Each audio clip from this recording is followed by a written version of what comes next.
Hello बच्चों, let's read this question. So this question says critical temperature of CO2, ठीक है, is 31.2 degree Celsius in summer. The room temperature is 40 degree Celsius then. ठीक है, आपके यहाँ पर four options given कर रखे हैं. ठीक है बच्चों, चलिए इस क्वेश्चन को स्टार्ट करते हैं. तो देखिए बच्चों, इस क्वेश्चन का की कॉन्सेप्ट आप क्रिटिकल टेम्परेचर लिख लीजिए. क्या लिख लीजिए? Critical temperature. Critical temperature will be the key concept of this question.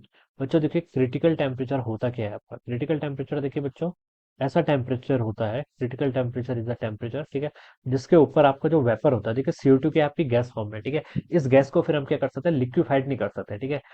Critical temperature क्या होता है? क्रिटिकल टेम्परेचर किसी भी सब्सटेंस का ऐसा टेम्परेचर होता है जिसके अबव, ठीक है, हम आप क्या कर सकते हैं? वेपर को हम लिक्विड की फॉर्म में कन्वर्ट नहीं कर सकते, ठीक है. तो हम इसकी देखिए डेफिनेशन में लिख सकते हैं टेम्परेचर, ठीक है, temperature above which temperature above which temperature above which gases can not be liquefied. Gases को हम क्या कर सकते हैं?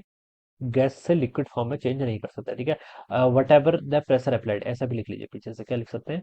What ever the applied pressure, कितना भी आप क्या कर लीजिए? प्रेशर अप्लाइड कर लीजिए, ठीक है. What ever the applied pressure, ठीक है, बस टेम्परेचर क्या होना चाहिए? उससे ऊपर अगर आपका टेम्परेचर है, ठीक है, क्रिटिकल टेम्परेचर से, तो आपका क्या होगा? लिक्विफाइड होगा ही नहीं, ठीक है, ये कंडीशन है. अब बोल रखा है देखिए, CO2 का देखिए डिफरेंट डिफरेंट गैसेस का आपका अलग अलग होता है क्रिटिकल टेम्परेचर, ठीक है. CO2 का गिवन कर रखा है कितना? 31.2 डिग्री सेल्सियस है. इन समर जो आपका नॉर्मल टेम्परेचर होता है, रूम टेम्परेचर, वो 40 डिग्री सेल्सियस तक पहुंच जाता है.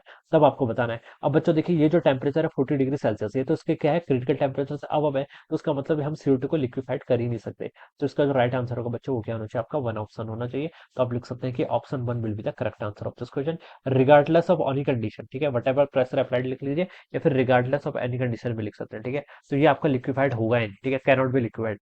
तो ये कैन बी लिक्विफाइड वाले तीनों के तीन ऑप्शन आपके रॉन्ग हो जाएंगे, and first option will be the right answer of this question. So I hope you all understood this concept. All the best and thank you so much.